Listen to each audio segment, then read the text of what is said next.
And it's that's the trick, isn't it? It's finding what you love to do. I mean, we talk about hard work all the time. It's like, man, if you got to get up every single morning and remind yourself how hard you need to work, you probably need to choose a different profession, because that shouldn't be there. I wake up in the morning excited to get to it. If I'm not training, I'm missing it.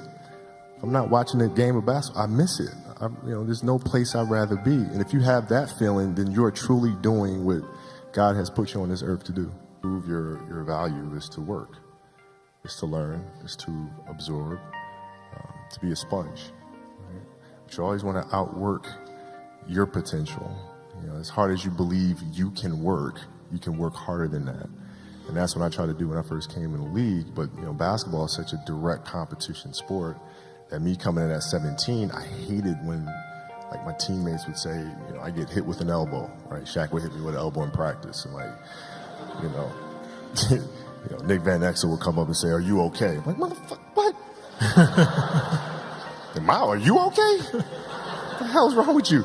So I always had that extra chip on my shoulder. So every day in practice for me was really trying to annihilate everybody that I was playing against, because I wanted to prove you don't need to babysit me.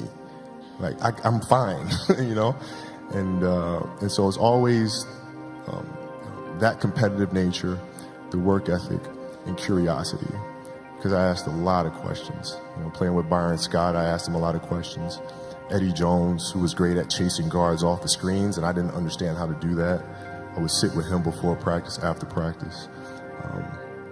Magic, James Worthy, Kurt Rambis, Kareem Abdul, all the Laker greats. I would always sit down and just ask them questions about certain games that I studied growing up. What actually happened there? What did you feel there? Why? Bird tough to defend. Why? Because you look slow as shit to me. So I'm missing something. So tell me what I'm missing. You know what I mean? And so I would always ask questions and try to learn as much as I could.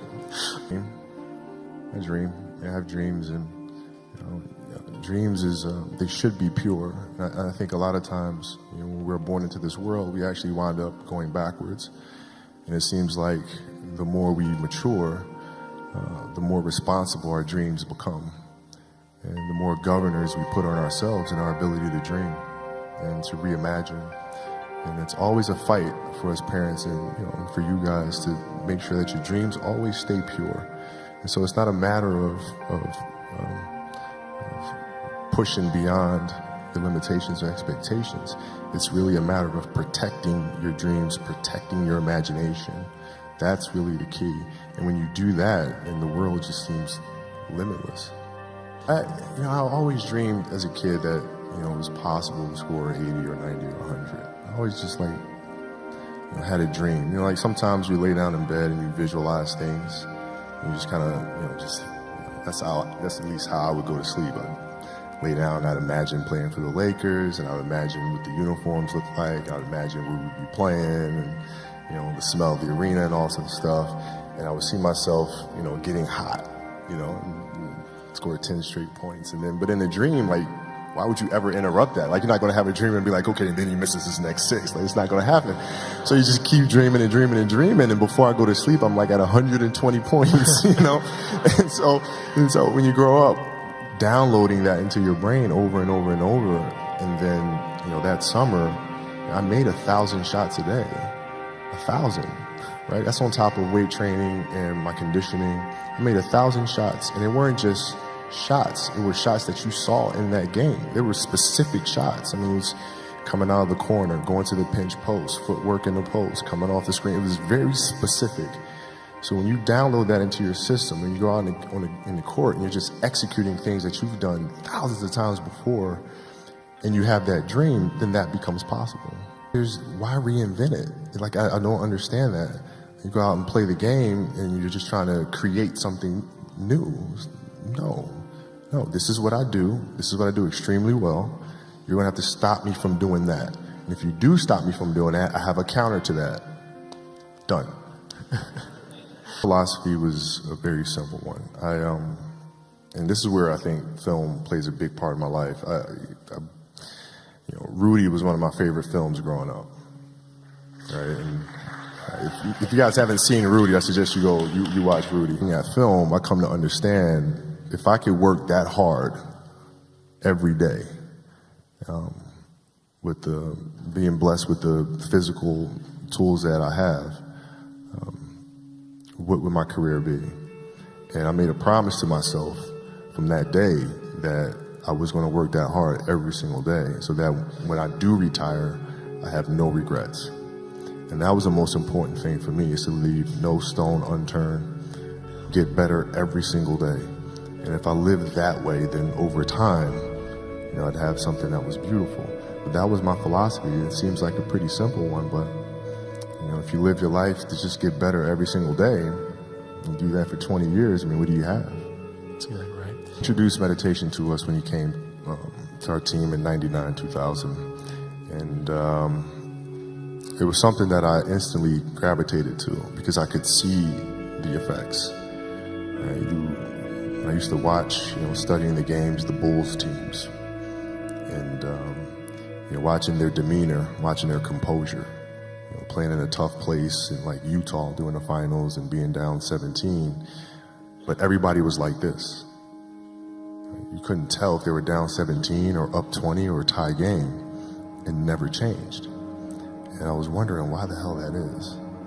And that's when I started doing more research. And when Phil came, I immediately gravitated to it and then found myself accepted the challenge of finding what that space is. And for the 81-point game, man, to be honest, I wasn't even thinking about the game. My knee was hurting so much. I didn't know then, but I had a flap of joint of cartilage stuck in my joint line. And so my mind was really trying to go to a place where I don't feel that pain. And the game started, and because of that, I was just in a different space. I wasn't worried about what was to come. I wasn't worried about what just happened. I was just here. And when you're just there in the moment, playing plays right in front of you, your focus is heightened because nothing else matters. And that's the space I've tried to get to. Well, here's why practice was important to me. Not from just the standpoint that I enjoyed playing. Like, I enjoyed being there. I enjoyed getting better. But as a leader of a team, it's also your responsibility to elevate the rest of the guys. And what people tend to get stuck on a lot is saying, okay, the way to make players better is to pass them the ball when they're open. That's a very trivial way to look at things. What you have to do is you have to get them emotionally to want to be better.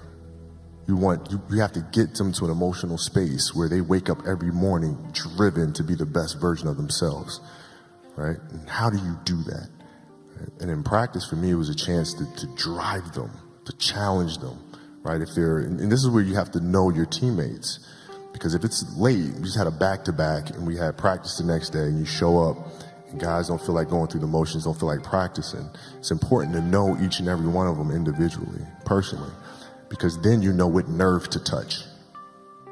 Some guys, it's like, okay, come on, let's, we can do this. That'll get them going. Other guys, no. You got to figure out what button to push. Powell was always Spain. If I tell them how they lost in a gold medal to us and how they're going to lose again, how I'm going to beat your ass in practice just like I beat you in a gold medal game, he'd hate that. He'd hate that. But that's what practice was. You have to drive them. You absolutely have to. And if practice is more intense and harder than a Game 7 will be, then a Game 7 will be easy. But if it's not, then that's when teams start folding and capitulating. But I'd kill them. I'd bury them. It's tolerance for that and the kind of culture that the Laker organization stood for in winning championships is not tolerated. You're going to show up to play, and you're going to lollygag through this scrimmage, through this drill. I'm going to beat you. I'm going to let you know I beat you. I'm going to want you to reconsider your professional life choice. If I got to fight to get you in the gym, that's a problem. That's a problem. You want players that are gym rats, players that want to be in the gym, that want to work. And then from there, you build on top of that. But if you're lazy, man, I don't want to talk to you. I don't want to deal with you. You don't make me feel dumber. You're going to lower my level. I don't think so. You can go over there. There's plenty of teams in here where you'll fit right in. Well, you mentioned... At the time, they were right down the hall from us.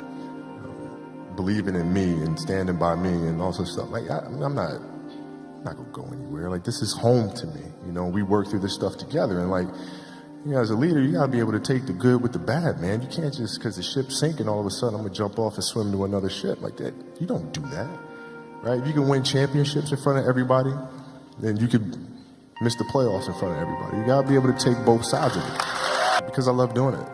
I mean, it's that simple. You know, you have to sit and ask yourself what is truly gonna get you up in the morning, what's gonna keep you up at night, and you know, when you find what that answer is, you stay true to that. You know, I've built a brand for the last 20-some years, personal brand, which is great. But I think that if we focus on one thing and do that one thing exceptionally well, we won't fail at that one thing. So sometimes you got to put the other stuff to bed and focus on what you believe is the core of the company, and that always starts from what you love to do the most. The competitiveness that I bring to work every day is really helping people, in a sense, be competitive with themselves, right? If you're animating something, or you're writing a screenplay, or you're composing a piece of music, is that the best you can do? Right? Don't ask me. Don't say, okay, do you approve? Don't ask me. I'm not the musician. I'm not the composer. You know, right? So the competitiveness is more from an individual perspective. Is this the best you can do? And if the answer is yes, then off we go.